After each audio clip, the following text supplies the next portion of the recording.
సంగీతం ప్రకృతిలోంచి పుట్టింది, ఈ గొప్ప గొప్ప రాగాలన్నీ పక్షుల శబ్దాల్లోంచి పుట్టాయని వాదిస్తారంతేగా? ఎగ్జాక్ట్లీ.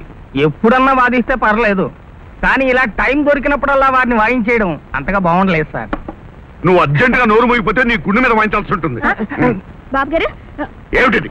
ఇడ్లీ. నేను పూరి తీసుకురామంటే నువ్వు ఇడ్లీ ఎందుకు తీసుకొచ్చావు? తీసుకెళ్ళ. ఇదిగో జేమ్స్, మనం ఇప్పుడు దేని గురించి మాట్లాడుకుంటున్నాం? సంగీతం గురించి. నాకు తెలుసు, నువ్వు నోరు మూయి. వెళ్ళు. బేతోవెన్ నుంచి బీటిల్స్ వరకు, త్యాగరాజు నుంచి బాలమురళీకృష్ణ వరకు నాకు కూడా తెలుసు రావు గారు. నేను తిరిగి వాదించగలను.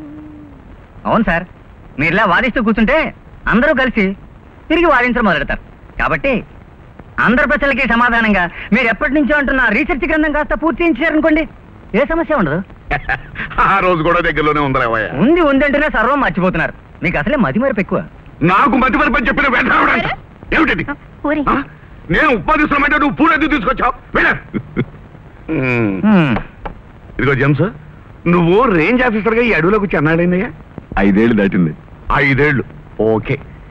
5 ఏళ్లుగా ఈ అడవిలో చెట్ల మధ్య పుట్ల మధ్య భయంకరంగా తిరిగే పులుల మధ్య సంచరిస్తున్న మీకు సంగీతం ఈ ప్రకృతిలోనే నిక్షిప్తమై ఉంది, రాగాలు పక్షుల కోతల్లోనే ఇమిడి ఉన్నాయన్న ఆలోచనే రాలేదా? అసలు అనుభూతే కలగలేదా? కలగొచ్చు, కానీ అది కేవలం అనుభూతి మాత్రమే. ఆ అనుభూతి నిజమని త్వరలోనే రాయించబోయే పరిశోధనా గ్రంథం ఏం జవాబిస్తుంది. అటు సూర్యుడు ఇటు పొడిచినా సరే ఆ పుస్తకం ఈ సంవత్సరమే పూర్తి చేయిస్తాను.